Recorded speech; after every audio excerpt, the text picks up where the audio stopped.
한국이 마침내 핵잠수함 건조를 공식화한 순간 동아시아 전체가 요동치기 시작했다. 단순히 한 척의 잠수함을 넘어서 군사균형 자체가 뒤집힐 수 있는 거대한 변곡점이 나타난 것이다. 특히 이 소식이 세계에 알려진 직후 가장 먼저 흔들린 국가는 의외로 인도네시아였다. 그들은 지금까지 한국과의 약속을 지키지 않은 전력이 있음에도 불구하고 핵잠수함 소식이 공개되는 순간 누구보다 다급하게 한국을 다시 찾기 시작했다. 인도네시아가 보인 이 반응은 단순한 관심이 아니라 위기감에 가까웠다. 2019년 그들은 한국과 공동 건조하기로 약속했던 1,400톤급 잠수함 계약금을 끝내 납부하지 않았고 계약을 파기하지도 않은 채 사실상 방치 상태로 남겨두었다. 그 과정에서 프랑스와는 스콜펜급 잠수함 2척 구매 계약까지 체결해버리며 한국을 당혹스럽게 만들었다. 한국은 오랜 신뢰를 바탕으로 잠수함 건조를 이미 상당 부분 진행했지만 인도네시아는 아무런 책임도 지지 않은 채 등을 돌린 것이다. 이런 상황에서 한국의 핵잠수함 개발 소식이 전해지자 그들은 아무 일도 없었다는 듯 한국에 다시 접근하기 시작했다. 문제는 한국의 현재 방위산업 능력이 인도네시아가 생각하던 수준과 완전히 달라졌다는 점이다. 국내에서도 놀라울 정도의 기술력 성장세를 보이고 있지만 해외에서는 그보다 더 강력한 반응이 나타나고 있다. 미국과의 정상회담이 끝난 직후 워싱턴발 외신들은 한국의 핵추진 잠수함 개발에 사실상 녹색 신호가 켜졌다고 평가했다. 한미 간 핵추진 기술 협력의 문이 열렸다는 분석이 잇따르면서 한국이 아커스 체제처럼 제한적 기술 공유의 장벽을 넘어설 가능성까지 제기되었다. 이 모든 변화는 단지 잠수함 한 척의 문제가 아니라 압도적인 전략자산 확보 경쟁의 시작이라는 점에서 전 세계의 시선을 끌고 있다. 한국이 핵잠수함을 필요로 하는 이유는 명확하다. 한반도 주변 해역에서 벌어지는 치열한 전력 경쟁 속에서 시간과 깊이 그리고 속도를 장악하지 못하는 국가는 주도권을 잃기 때문이다. 디젤 잠수함이 AIP 체계를 갖추고도 이 주 단위의 제약을 받는 반면 핵추진 잠수함은 연료 걱정 없이 최대 120일 이상을 해저에서 유지할 수 있다. 단위 시간당 확보 가능한 작전 수역과 통제 범위는 비교할 수 없을 정도로 커진다. 한국이 구상하는 KSS에는 부산을 출항해 약 20노트의 속도로 항해할 경우 단 5일 만에 괌해 해역에 도달하고 7일이면 남중국해까지 진입할 수 있는 수준이다. 핵추진이 만들어내는 속도와 항속시간은 그 자체로 전략 지형을 바꿔버리는 힘이며 기존 디젤 잠수함과는 비교조차 불가능한 새로운 국면을 연다. 이런 이유로 한국의 핵잠수함 개발은 단순한 군비 증강이 아니라 국가 생존과 직결되는 전략적 선택으로 평가받고 있다. 그리고 바로 이 지점에서 인도네시아는 예상치 못한 위기를 마주하게 되었다. 한국의 전략적 지위가 급상승하는 가운데 자신들은 프랑스와 중국 사이에서 갈팡질팡하며 신뢰를 잃어가고 있기 때문이다. 한국의 핵잠수함 프로젝트가 전 세계 군사 판도를 바꿀 수 있다는 분석이 쏟아지는 가운데 인도네시아는 뒤늦게 한국을 찾기 시작했지만 이미 상황은 예전과 전혀 다르다. 한국이 가진 기술력과 국제적 위상은 인도네시아가 한때 무시했던 시절과는 비교할 수 없이 높아졌다. 이제 한국은 핵잠수함이라는 결정적 전환점을 손에 넣었고 이 사실이 알려지는 순간 인도네시아는 가장 먼저 긴장하기 시작했다. 이 변화가 앞으로 어떤 방향으로 전개될지 전 세계가 주목하고 있다. 인도네시아가 한국을 다시 찾아온 데에는 단순한 군사협력 이상의 절박함이 숨어있다. 겉으로는 협력 강화를 위한 외교적 접근처럼 보이지만 실제로는 자신들이 스스로 만들어 놓은 복잡한 상황을 벗어나기 위한 정치적 계산이 훨씬 크다. 문제는 인도네시아가 한국과의 약속을 반복적으로 지키지 않았다는 사실이며 이로 인해 국제적 신뢰가 크게 흔들리고 있다는 점이다. 잠수함 공동건조 사업을 시작으로 인도네시아는 여러 차례 한국을 난처하게 만들었다. 계약금도 지급하지 않은 잠수함 사업을 방치한 채 프랑스의 스콜펜급 잠수함을 돌연 구매해버린 것은 이미 한국 내부에서 큰 논란이 되었고 방위산업계에도 불신을 남겼다. 이런 상황에서 한국이 핵잠수함 개발을 추진하자 인도네시아는 다시 협력 관계를 유지해야 한다며 접근하고 있지만 한국은 더 이상 과거처럼 단순한 외교적 관계로 판단할 단계가 아니다. 최근 인도네시아 내부에서도 프랑스와의 잠수함 계약이 실제로 제때 이행될지 회의적인 시각이 대두되고 있다. 프랑스가 팬데믹 이후 공급망 문제로 여러 군수 프로젝트가 차질을 빚는 가운데 인도네시아가 주문한 잠수함이 일정에 맞춰 인도될지 불투명하다는 분석이 이어지고 있다. 결국 인도네시아는 프랑스와 중국 사이에서 불안한 선택을 반복하며 스스로 리스크를 키우는 셈이다. 여기에 더해 인도네시아는 한국과의 KF-21 공동개발 사업에서도 심각한 문제를 드러내고 있다. 분담금을 지속적으로 미납하며 책임을 회피하고 있으며 심지어 최근에는 중국산 전투기 도입을 결정하는 등 한국과의 협력 기조를 흔드는 행동을 연달아 보여왔다. KF-21에 들어가는 핵심 부품 상당수가 미국산 장비로 구성되어 있기 때문에 인도네시아가 중국과 군사 협력을 확대하는 순간 미국의 승인 없이 KF-21 도입은 사실상 불가능해진다는 점을 알면서도 이런 방향으로 움직이고 있는 것이다. 이런 일련의 상황 속에서 인도네시아가 한국을 다시 찾기 시작한 것은 외견상으로는 협력 강화이지만 실제로는 자신들에게 찾아올 수 있는 외교적 고립을 피하기 위한 몸부림에 가깝다. 북한과의 군사기술 협력 논의부터 중국산 젠10C 전투기 도입 결정까지 국제사회에 여러 의구심을 남기는 행동을 반복하면서 서방과의 관계는 빠르게 악화되고 있다. 한국 입장에서 인도네시아의 이러한 변화는 결코 단순히 넘어갈 문제가 아니다. 한국은 KF-21 공동개발이라는 국제적 약속을 지키기 위해 여러 차례 유연한 태도를 보였지만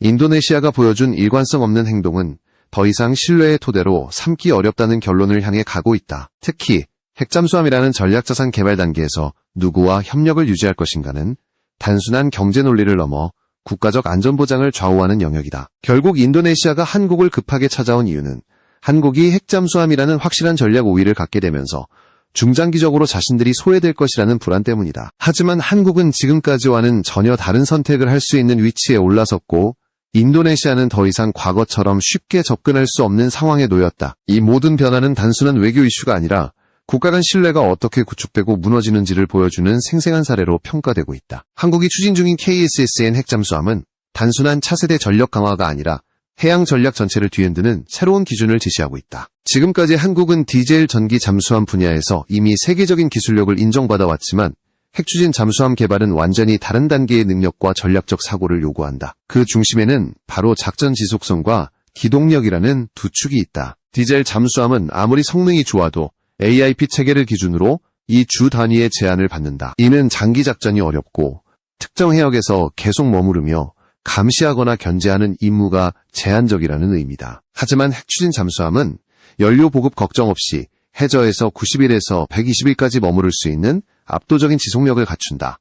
이는 단순히 오래 버틴다는 뜻이 아니라 작전의 깊이와 범위를 자유롭게 설정할 수 있다는 의미로 해양 통제력의 질적 변화를 불러온다. 핵추진 잠수함의 진정한 가치는 고속기동 능력에서도 확인된다. 미국의 버지니아급 사례처럼 25노트 이상, 조건에 따라 30노트 이상 고속 항해가 가능한 구조는 단시간에 광범위한 작전 구역을 커버할 수 있게 만들어준다. 한국이 구상하고 있는 KSSN 역시 약 5,000톤 급 규모와 함께 190메가와트 급 원자로 탑재를 전제로 추진 시스템을 설계하고 있다. 약 60메가와트, 즉 8만 마력에 가까운 추진력을 확보하게 되면 기존 디젤 잠수함과는 비교조차 불가능한 속도와 정숙성을 갖추게 된다. 이 기동력은 실제 작전 반경에서 절대적인 차이를 만들어낸다. 예를 들어 부산에서 출항한 KSSN이 약 20노트 속도로 항해할 경우 5일 만에 괌의 해역에 도달하며 7일이면 남중국해까지 진입할 수 있다. 잠수함이 장기간 탐지되지 않은 채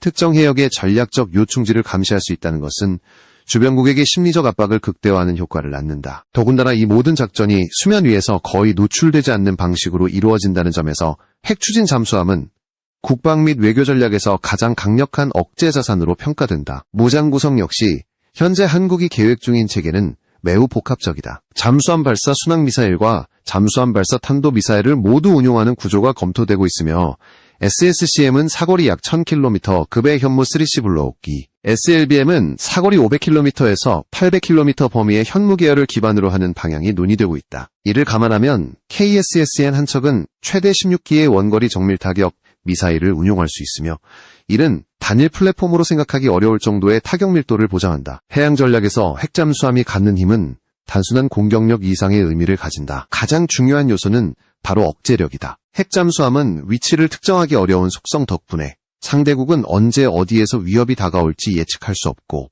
이는 막대한 방어 비용을 요구한다. 실제로 세척 체계만 확보되어도 약 48기의 잠수함 발사 미사일이 항상 해저에서 전개되는 효과가 나타난다. 일본이 지상형 순항미사일 200기를 배치하는 계획을 갖고 있어도 위치가 노출되는 순간 무력화될 가능성이 높다는 점을 감안하면 한국의 핵잠 체계는 수량 이상의 가치를 가진다. 경제적 파급력도 빼놓을 수 없다. KSSN 프로젝트에는 한화오션, 두산에너빌리티, LIG, 넥스원, 반시스템, 현대중공업 등 한국 대표 방산기업들이 참여할 예정이며 약 62조 원 규모의 산업 생태계 확장 효과가 전망되고 있다. 관련 협력업체만 260여 개에 직접 고용 3만 명, 간접 고용 5만 명 이상이 발생할 것으로 예상된다.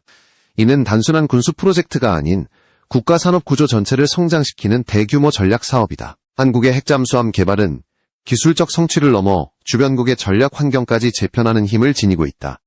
이 거대한 변화는 단순한 전력 증강이 아니라 동아시아 해양 질서의 새로운 기준을 세우는 결정적 분기점으로 평가되고 있으며 앞으로 어떤 방식으로 구체화될지는 전 세계의 관심을 모으고 있다. 한국의 핵잠수함 개발이 본격적으로 알려지자 주변 강대국들의 반응은 즉각적이면서도 상반된 양상을 보였다. 특히 미국, 중국, 일본은 각자 전혀 다른 전략적 계산 속에서 한국의 행보를 주의 깊게 관찰하며 대응 방식을 조율하고 있다. 이들의 움직임은 동아시아 안보 구조 전반에 직접적인 영향을 미치기 때문에 그 의미가 더욱 크다. 먼저 미국은 한국의 핵추진 잠수함 개발 추진에 사실상 긍정적 신호를 보냈다. 최근 한미 정상회담 이후 워싱턴발 외신들이 일제히 한국의 핵잠 체계에 대해 그린라이트가 켜졌다고 보도한 이유도 여기에 있다. 미국 입장에서 핵잠 기술의 이전은 극도로 제한적인 영역이지만 현재 미국은 인도태평양 전략 구성 속에서 중국을 견제할 확실한 파트너를 강화해야 하는 상황에 놓여 있다. 한국이 핵잠을 보유하게 되면 서태평양 해역에서 미국의 전략적 부담이 대폭 줄어들 뿐 아니라 연합작전에서 기동성과 감시 능력이 비약적으로 강화된다. 물론 미국은 기술보호 차원에서 일정 비용 부담을 요구할 가능성이 있는데 연간 약 10억 달러 수준의 기술 통제 비용이 논의되고 있다. 이는 오커스에서 호주가 부담하는 관리 비용의 절반 정도지만 한국이 핵잠 체계를 운용하는 데 필요한 최소한의 조건으로 제시될 가능성이 높다. 미국이 기술 이전을 허용할 경우 한국의 KSSM 프로젝트는 수년 안에 실제 건조 단계로 진입할 수 있으며 이는 동아시아 전략 지형을 크게 바꾸는 기점이 될 것이다. 반면 중국은 한국의 핵잠수함 개발에 가장 민감한 반응을 보이고 있다. 중국이 동중국해와 이어도 일대의 수중 청원망과 감시 체계를 강화하려는 움직임을 보이는 이유도 한국의 핵잠 등장 가능성과 직결된다. 중국은 이미 5개 구역의 새로운 청음 장비를 구축하는데 약 6억 달러를 투자할 예정인 것으로 알려져 있으며 이는 한국의 60조 원 규모 핵잠 프로젝트에 대응하기 위한 방어 비용으로 해석된다. 만약 한국이 실제로 핵잠 체계를 완비한다면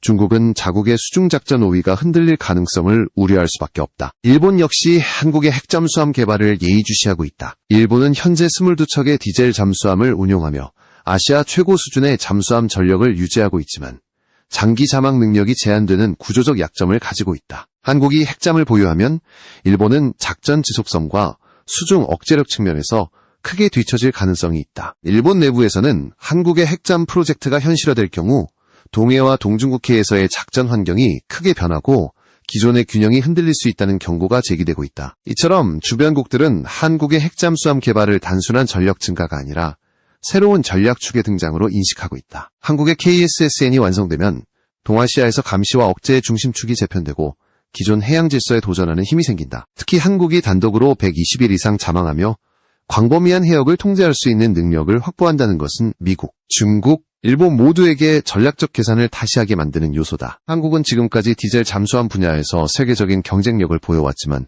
핵잠수함이 현실화되면 아시아에서 독보적인 작전 능력을 갖춘 국가로 부상한다. 이런 변화는 군사적 의미뿐 아니라 외교적 협상력과 국제적 영향력을 동시에 강화하는 효과를 낳는다. 각국의 반응이 엇갈리는 이유는 결국 한국이 가진 잠재적 파급력이 이미 단순한 지역 강국의 범위를 넘어섰다는 것을 의미한다. 한국의 핵잠수함 개발이 본격화될수록 주변국의 움직임은 더욱 복잡해지고 경쟁은 더욱 치열해질 것이다. 이 모든 변화는 동아시아 안보 환경을 새로운 단계로 이끌고 있으며 앞으로의 행보는 국제 질서를 재편하는 핵심 변수로 작용할 전망이다. 인도네시아가 최근 보여준 일련의 결정들은 한국과의 협력 구조를 근본적으로 흔들고 있다. 특히 KF-21 사업과 잠수함 사업에서 드러난 불안정한 태도는 단순한 외교적 문제를 넘어 향후 방위산업 협력 전체를 위태롭게 만드는 요인이 되고 있다. 인도네시아는 오랫동안 한국과의 협력을 통해 차세대 전투기와 잠수함 기술을 확보하려 했지만 최근의 선택들은 오히려 그 기회를 스스로 걷어차는 결과를 초래하고 있다. 가장 큰 문제는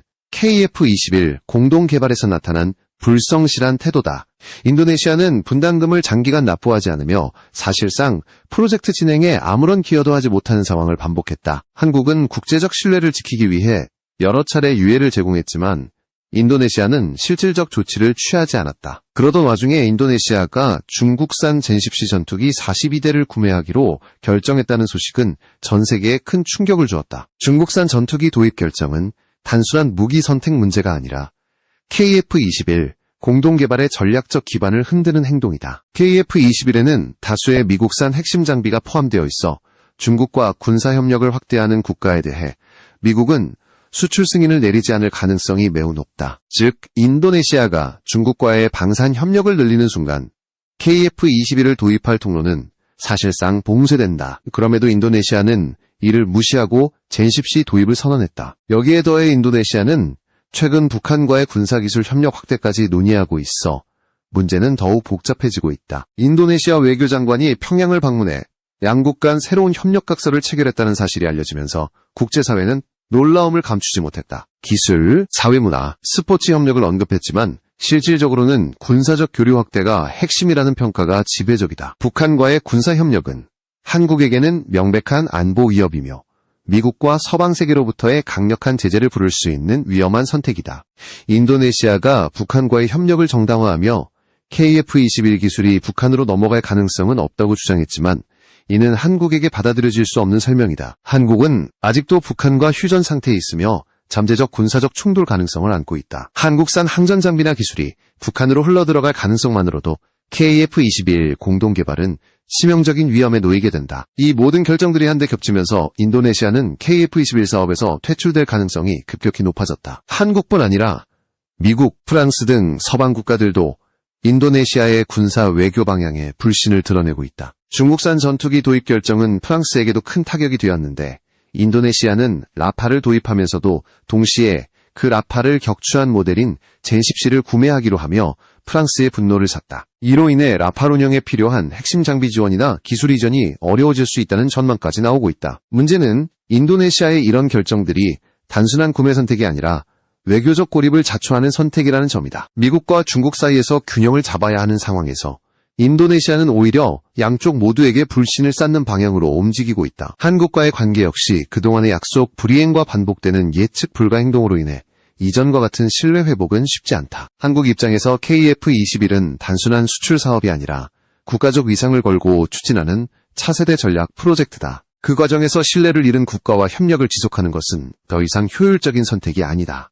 인도네시아는 지금까지 한국의 유연한 태도 덕분에 프로젝트에 잔류할 수 있었지만 최근의 일련의 결정들은 한국이 협력의 방향을 완전히 다시 고려하게 만들고 있다. 결국 인도네시아는 중국과 북한이라는 위험한 선택지를 동시에 받아들이며 서방 세계와의 연결을 약화시키고 있다. 그 결과 KF-21 시제기 확보뿐 아니라 향후 방산 협력 전체가 막혀버릴 가능성이 커졌다. 한국이 핵잠수함 개발로 전략적 위상을 강화하는 지금 인도네시아는 자신들의 결정이 장기적으로 어떤 대가를 가져올지 심각하게 마주해야 하는